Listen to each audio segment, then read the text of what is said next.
qué otra cosa. Les voy a compartir. Primero, ya no puse las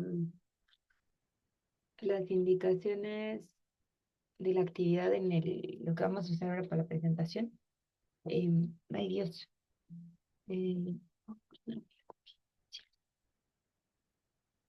cielos.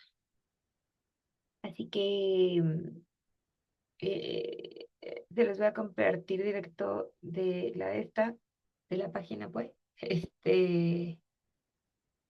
No sé si tienen alguna duda. Platicamos un poco la vez pasada de la actividad.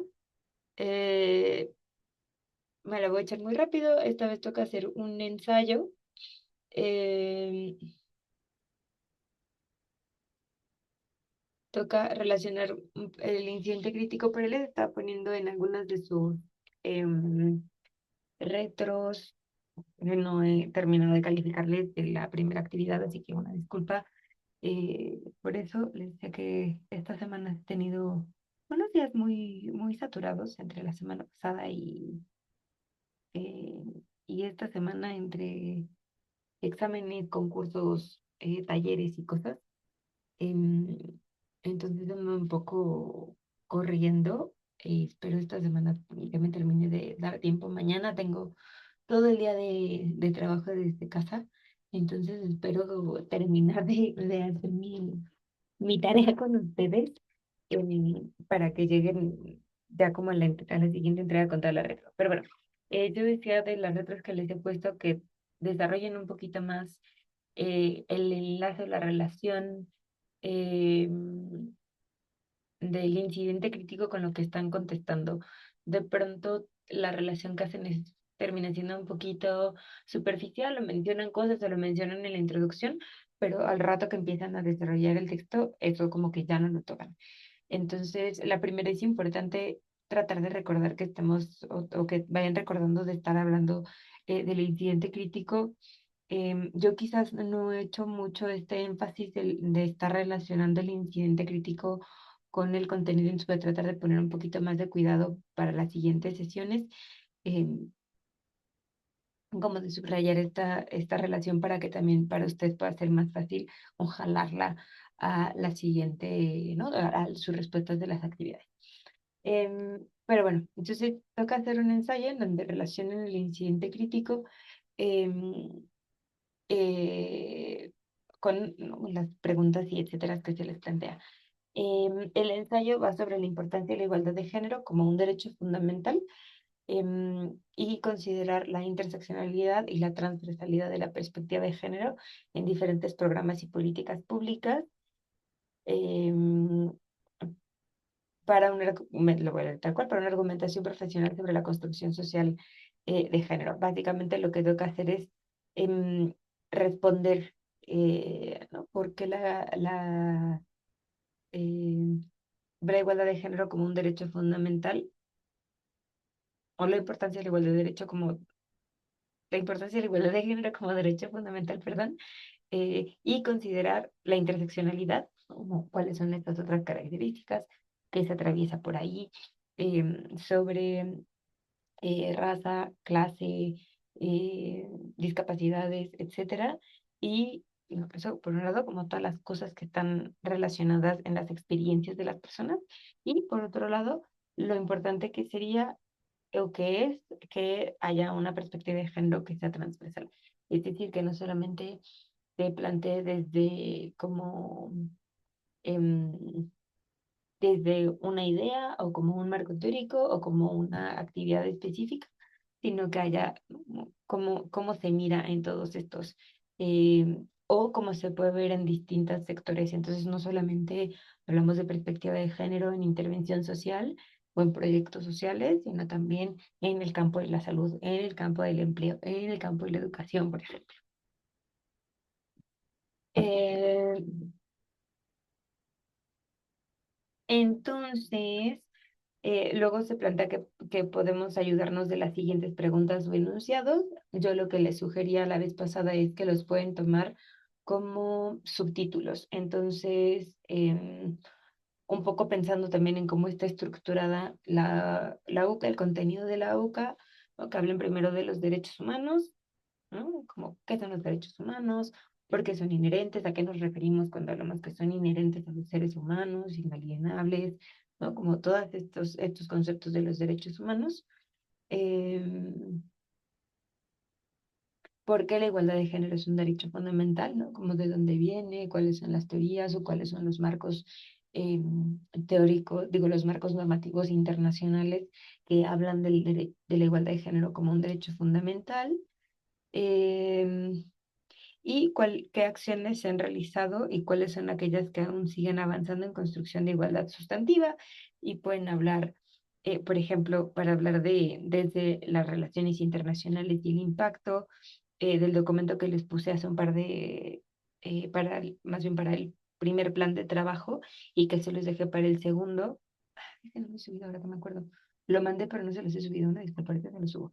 Em, de la política exterior feminista y por ahí les puse otro par de materiales que pueden ser de ayuda. Em, Extensión mínima de 3 cuartillas y máxima es de 5. Les decía la vez pasada, es de contenido. Pueden además poner la página de portada más la página de, eh, de referencias de bibliografía. Entonces, em, podrían tener 3 cuartillas de contenido que dieran 5 entre portada y referencias, o 5 de contenido que den 7 con estas mismas páginas. Em, y les decía de las referencias o fuentes de consulta, eh, además de la plataforma. Es decir, pueden incluir la plataforma, pero que tengan otras referencias. Para este ensayo se van a dar cuenta que hay un chorro de cosas que podrían utilizar o que tendrían que utilizar desde, ¿no? Como el primer documento, primeros documentos de Naciones Unidas de las Declaraciones de Derechos Humanos, este, los documentos específicos, por ejemplo, que hablaré ahorita de ellos en materia de género, y quizás pensando ya como en ir como bajando el contenido o eh,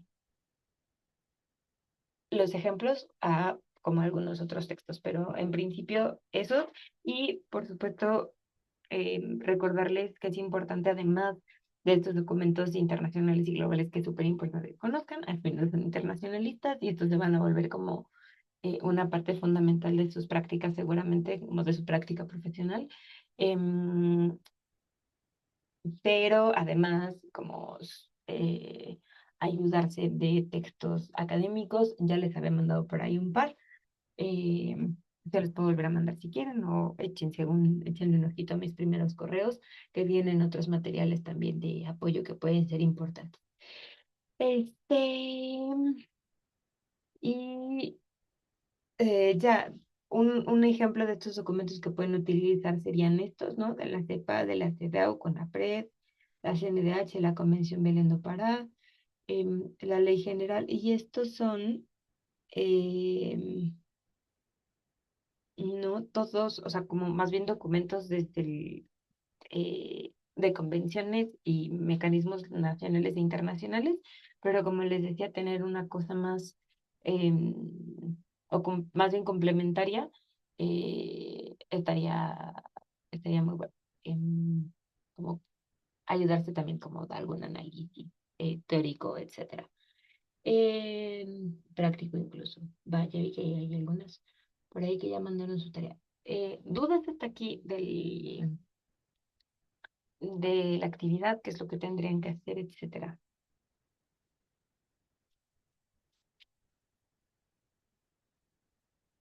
No, no, ninguna, profe, gracias. No, ninguna, profe, gracias. Vale. Me repetí un poco, pero prefiero que estemos todas claras. Vale. Entonces, vayamos. Ay, Dios mío, ¿dónde está? ¿Dónde está? ¿Dónde está? Ah, era la misma pestaña. Tengo la misma pestaña, la misma ventana. Aquí, no sé si. Ta, ta, ta, ta, ta.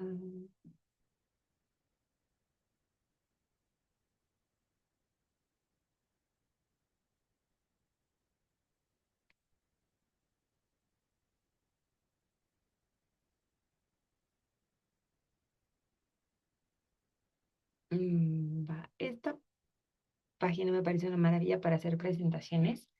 Ahí por si ustedes ocupan hacer algo así en algún momento de la vida, eh, o usar simplemente un programa diferente porque de pronto nos aburre PowerPoint. Se llama Prezi, la página. Igual les voy a mandar la liga para que puedan ver el contenido y por si ustedes quieren usarlo en algún momento. Em, la chulada las hace súper interactivas. Hay, ¿no? De pronto tiene como, le pones un poco lo que estás hablando y así, entonces de pronto te va sugiriendo ilustraciones de contenido, etcétera, como esta ilustración, esta es generada directamente por Prezi, lo cual me pareció muy chulo. Pero bueno, em, entonces,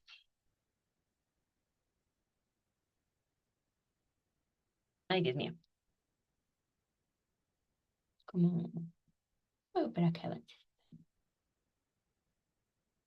Eh, Voy a regresar un poco al principio de los tiempos, nada más em, sobre el género, solo para volver a meternos como en, en el globo de la materia y arrancar desde ahí.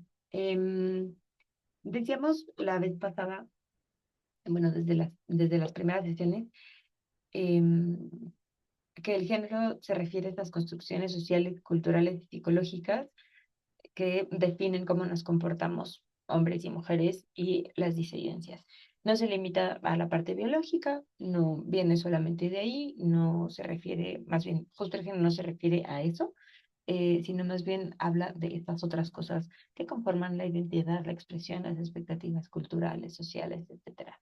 Sí que viene como socialmente se espera que se determine a partir del sexo, ¿no? La diferencia sexual, pero es una cosa que va más allá y comprende otro montón de características y situaciones. Em, una cosa que es importante considerar para, para esta parte, como de cómo construimos y de cómo, Dios mío, me perdí, de cómo definimos el concepto, es pensar en, ¿no? en esta evolución que ha tenido el concepto y cómo se ha ido generando. Ya hablaremos en algún momento sobre las olas del feminismo y las olas de la teoría de género, etcétera. Em, pero el género es un concepto que, como bien señalaban algunas de ustedes en sus actividades, ha ido evolucionando, ¿no? Se utilizan unas primeras, hemos leído, hemos encontrado algunas primeras reflexiones sobre el género, pero en realidad es como concepto teórico, se va desarrollando a partir de los 70 desde las ciencias sociales, y conforme ha ido pasando el tiempo y hemos profundizado los estudios de género, lo hemos ido considerando como un factor clave en el análisis social y, por supuesto, entre ello, el análisis de las desigualdades. Em, y así, a partir del análisis de las desigualdades y de cómo lo hemos construido y cómo lo hemos desarrollado desde la parte teórica, también está desarrollando en la parte práctica, o lo hemos más bien puesto en práctica justamente a partir de las políticas públicas, del diseño de política pública con perspectiva de género, o que por lo menos pueda ser como esta visión de identificar, que eso básicamente también la de perspectiva de género, pero ¿no? Como por lo menos identificar que las políticas públicas no funcionan igual, o el diseño de la política pública tendría que ser diferenciado, o que el acceso a ciertos servicios es diferenciado. Eso ya es perspectiva de género, o no tiene como un tinte aunque no haya una acción afirmativa particular, ¿no? Las acciones afirmativas son una parte, hablaremos de ello en otra sesión con más calma, pero las acciones afirmativas pueden ser una parte, pero no es toda la política pública. Y por otro lado, hemos visto el concepto de género muy desarrollado y muy planteado, y le hemos dado muchas vueltas a partir de los movimientos de derechos humanos desde diferentes puntos y lugares desde diferentes movimientos sociales, como de diferentes puntos y objetivos del movimiento social, y desde diferentes perspectivas y lugares del mundo también. Em, una de las cosas que hablamos también en sesiones anteriores tiene que ver con cómo se se construye el género socialmente, ¿no? En cómo la socialización, ¿no? Como este proceso de socialización que tenemos, el cómo nos ven nuestros padres, nuestros hermanos, nuestra familia en la escuela, cómo se nos trata, qué se nos enseña, qué se nos dice, va siendo parte de esta construcción sobre lo que se espera y sobre lo que se permite que hagamos, siendo hombres o siendo mujeres. Em, Estos procesos de socialización diferenciados a partir de ideas preconcebidas son las que generan estas relaciones asimétricas y desiguales entre hombres y mujeres, ¿no? Em, Vemos desde cómo se nos asignan responsabilidades. Yo les ponía la vez pasada este ejemplo de a qué se nos enseña a jugar a las niñas y todas estas tareas en torno al cuidado, a la alimentación, em, al al cuidado desde distintas perspectivas, desde distintos lugares, y a qué se les enseña y a qué se les permite jugar a los hombres. Y entonces, de ahí aprendemos como cuáles son las responsabilidades que se nos asignan o que se nos van a asignar, cuáles son las actividades que se espera que hagamos bien, ¿no? Por ejemplo, el hecho de que las mujeres aprendamos a cocinar mucho más jóvenes o que tengamos que cocinar bien o se suponga que eh, cambiar pañales, cuidar enfermos, etcétera, tiene que ver con toda esta construcción social, con toda esta socialización a la que nos exponemos y que nos va formando. Eh, pero también hay otras cosas que tienen que ver con el acceso y el control de los recursos, es decir, los puestos a los que se nos permite accesar, el dinero que no, o las cosas que se permiten hacer o que está como bien visto, mejor visto para hombres hacer que para mujeres, una cosa como de ambición, de tener ahorros, de pensar en la bolsa, de cómo gastas el dinero, cómo inviertes el dinero y en qué se espera o cómo se espera que las mujeres gastemos el dinero, ¿no? Cosas, qué cosas están mejor visto que las mujeres gastemos dinero que hombres, por ejemplo, ¿no? Entonces, em, porque hay que pensar, a mí una de las cosas que me parece fundamental es hacer es no solamente en lo que no podemos hacer las mujeres, sino lo que sí podemos hacer las mujeres, pero que lo hagan los hombres también está mal visto, ¿no? Y entonces cosas de cuidado personal, por ejemplo, que se asume que está bien que las mujeres gastemos un montón de dinero en citas al médico, consultas con el dermatólogo, el cuidado de la piel, del cabello, maquillaje, etcétera, está bien, es esperado que lo hagamos las mujeres, pero si lo hacen los hombres, es raro, ¿no? Es como, ay, es que lo hace porque es rarito, ¿no? Desde, no sé si a ustedes les ha tocado todavía, pero eh, yo tenía, ¿no?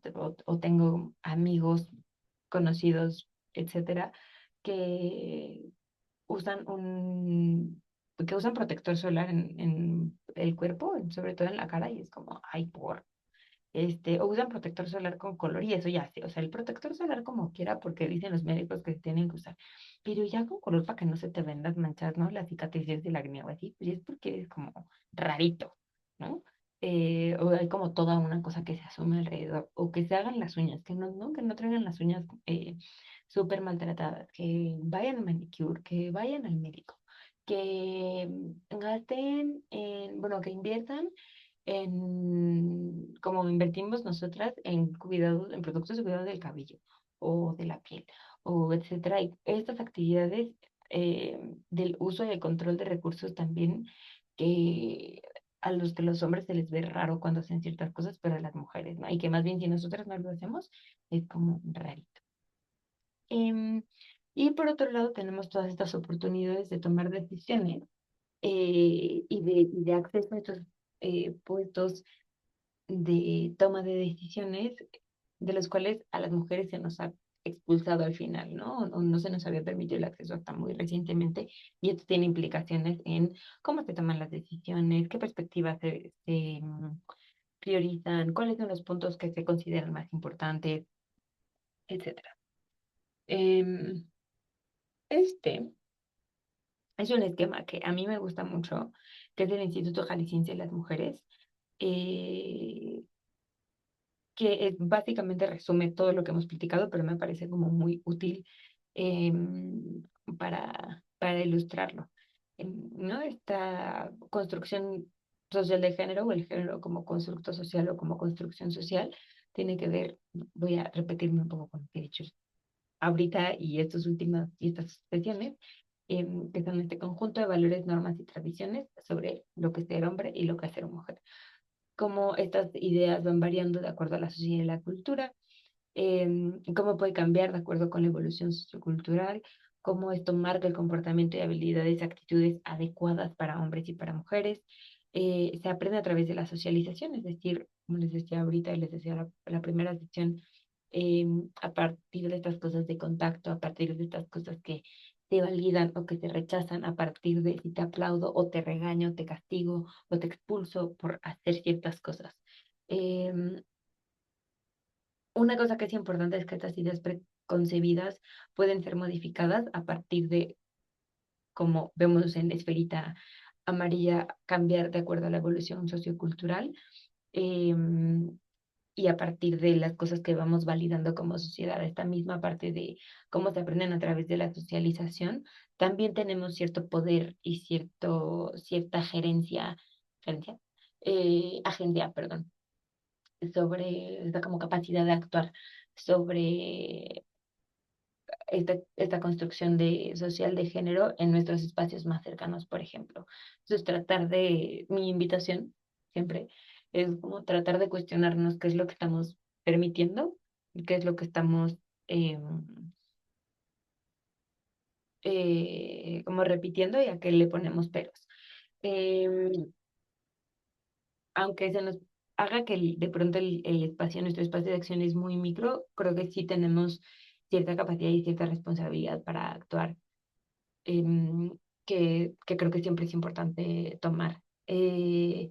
Otra cosa que sucede con esta construcción de género y esta socialización es que nuestra actitud y bueno, como práctica general, promueve la desigualdad y la marginación de las mujeres, pero que en este mismo sentido de lo que decía hace rato, de cómo sí las podemos modificar y cómo podemos tener cierta injerencia al respecto, es que creo que es importante que actuemos, ¿no? Para tratar de disminuir estas desigualdades y esta marginación. Insisto, quizás nuestro margen de acción no es tan grande ahorita y lo que podemos hacer como en nuestro día a día podemos sentir que es muy micro, pero sí creo que hay como ciertas actitudes y ciertas respuestas que es importante que reforcemos, eh, como para bien o que no castiguemos, por ejemplo. Em, en este mismo sentido de lo que dice el esferita rosa, de monitorear, evaluar los comportamientos, monitorear, evaluar y sancionar los comportamientos de mujeres y hombres.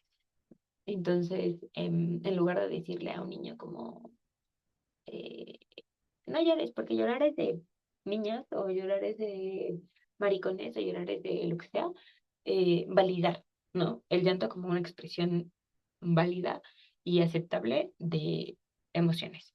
Em, ¿No? Como hay una emoción que estás sintiendo y hay una manera de expresarla, y llorar puede ser una manera como segura, o sana de expresarla. De pronto hay contextos en los que a lo mejor no será seguro, pero que no se sienta como que no esté castigado llorar, ¿no? Y más bien mi apuesta sería como siempre hay que validar estos espacios y hay que como normalizar, el llanto como una forma de gestión emocional en lugar de no llores, mejor pégale a la pared porque estás frustrado o porque estás triste o porque no sabes cómo gestionar lo que estás sintiendo, ¿no? Buscar estrategias que sean más sanas y adaptativas y que no le hagan daño, ¿no? Porque más no aprenden, por ejemplo, ¿no? O que no se nos enseña, a gritar en una almohada o a pegarle a una almohada, sino es como esta descarga contra otra cosa y termina haciéndose daño el niño, ¿no? Por ejemplo, justo vengo del taller que estaba tomando es de trauma y de infancias, entonces ando muy en pensando en estas cosas, pero no hago, causar mucho ruido ni confusión, que las empiezo a confundir de visa.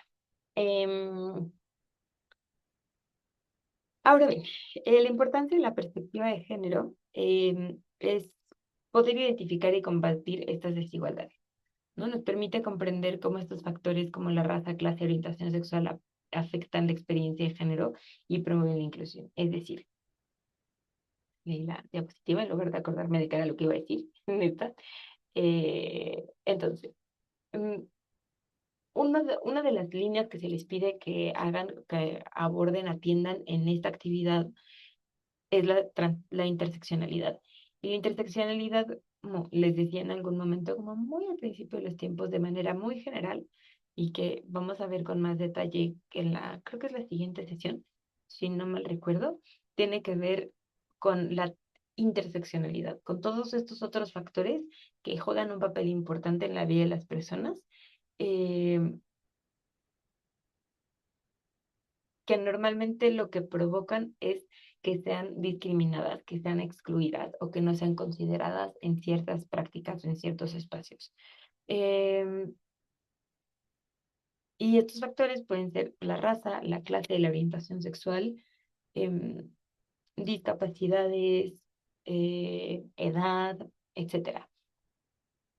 Una de las cosas que busca la perspectiva de género y la perspectiva de género ampliada, sobre todo, es incluir estas otras experiencias de vida, esta interseccionalidad.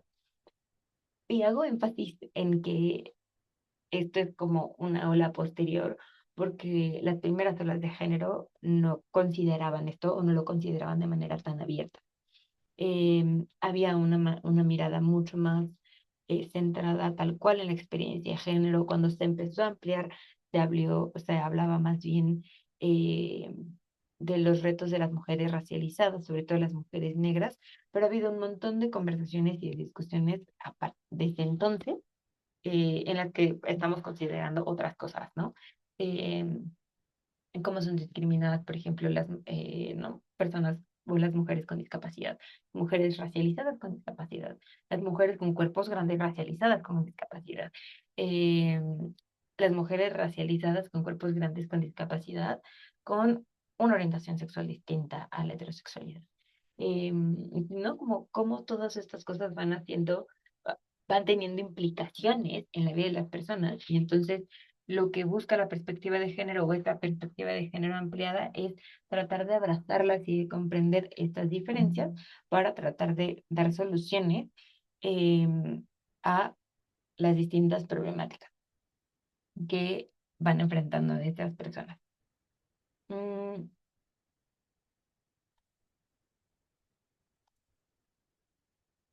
Entonces,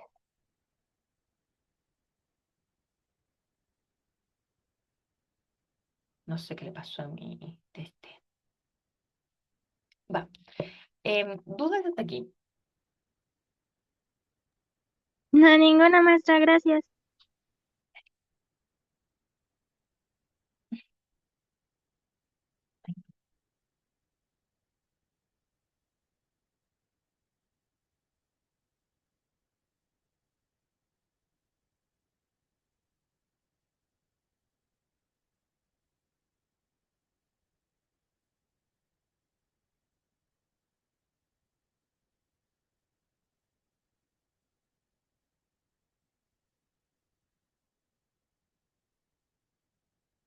Oh, cielos.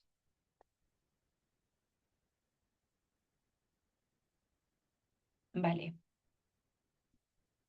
Entonces, vamos a la siguiente parte o a una parte fundamental de su actividad, de la igualdad de derecho como, de la igualdad de género como derecho fundamental. Eh, ¿Por qué no puedo entrar a...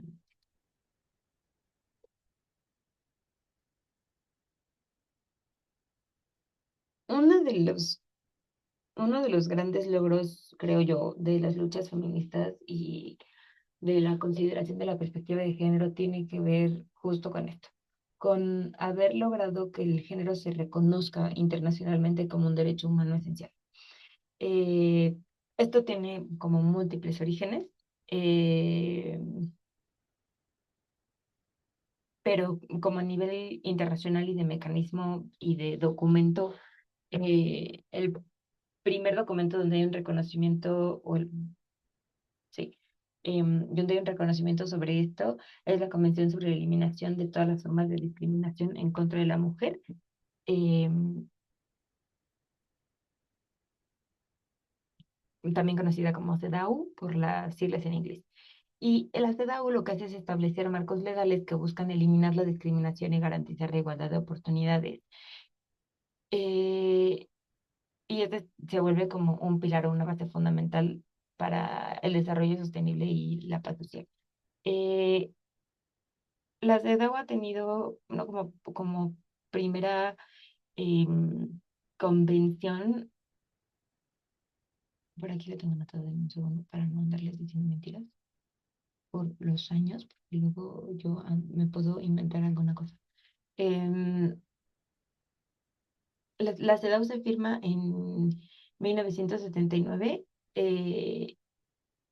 y México se vuelve signatario, creo que no en el 79, sino un par de años después, pero esto en principio vuelve a México, no lo hace comprometerse o lo vuelve como responsable con respecto a adoptar políticas para la igualdad de género y el empoderamiento de las mujeres. Después vienen otra serie de documentos que no sé si no los tengo puestos aquí, pero los voy a explicar rápidamente. No, les decía que la CEDAW es este como primer documento eh, fundante. Y después de la CEDAW viene la Convención Interamericana para Prevenir, Sancionar y Erradicar la Violencia contra la Mujer, también conocida como la Convención Belém do Pará. Esta Convención Interamericana viene, ¿no?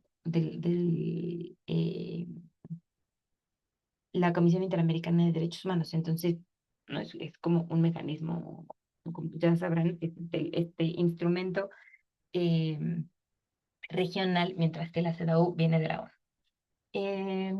Entonces, en la Convención Belém do Pará se firma en el 94 y es este instrumento para América Latina y el Caribe para prevenir y sancionar la violencia contra las mujeres. México también ratifica esta convención y una de las cosas a las que se compromete el país a partir de esto es a em, implementar medidas para combatir la violencia de género. Esto, por supuesto, ha tenido como un margen súper, o sea, sigue teniendo un margen súper amplio de actividades. Una de las cosas que ha pasado que son súper, por las cuales de pronto la gente que reniega de los mecanismos internacionales, reniega de esto, es los plazos súper amplios que toma entre la ratificación, la firma de un convenio y la ratificación. em, y la implementación ¿no? Como ya en términos como prácticos. Esto voy a entrar en detalle más adelante en la UCA, pero no tienes esta firma de los convenios internacionales y luego salen las convenciones y luego se hace una ley general en el país y luego se hacen las leyes locales y se hacen las leyes específicas y se implementan y, bueno, y se crean mecanismos y se crean instituciones y no es como un proceso súper, súper largo que por falta de voluntad política, de presupuesto, de lo que muchas cosas que pasan en el medio, eh, han hecho que estos procesos son súper lentos, ¿no? Entonces, bueno, en principio México está obligado desde el 94 a eh, combatir la violencia de género. Después, en este mismo eh, rubro de los mecanismos internacionales está la Declaración y Plataforma de Acción de Beijing, que es del 95, que es un acuerdo internacional que promueve la igualdad de género y el empoderamiento femenino. México adopta esta plataforma, creo que eso sí en el 95, y se compromete a eliminar las barreras estructurales que afectan a las mujeres en todos los ámbitos. Como bien se imaginarán, esto en realidad no ha sucedido del todo, y justo una de las cosas que hemos visto en los últimos años, a los cuales se le ha dado mucha importancia, es el tema de la brecha salarial, eh, que se supone que está más o menos eliminada o que se ha erradicado en un montón de espacios y que ya deberíamos de estar ganando lo mismo. Esto, por supuesto, sigue sin ser completamente cierto y también estaría bien que se reconozca que si bien es una cosa súper importante, tenemos esta declaración, este acuerdo firmado eh, desde el 95. O sea, llevamos 30 años tratando de erradicar las barreras estructurales. Pero bueno, Y finalmente tenemos los objetivos de desarrollo sostenible, que justamente como que recuperan estos tres mecanismos previos, que en el objetivo 5, como ya han mencionado ustedes en algunas de sus actividades, y si no, seguramente vendrán en menciones ahora, es lograr la igualdad de género y empoderar a las mujeres y las niñas. Y esto es como parte de las políticas y acciones para cerrar las brechas de género antes de 2030. Nos queda un minuto, menos de un minuto, entonces te va a acabar la llamada. Ya saben, regresamos aquí para hablar de nuestra siguiente parte, que son las barreras de la igualdad. Voy a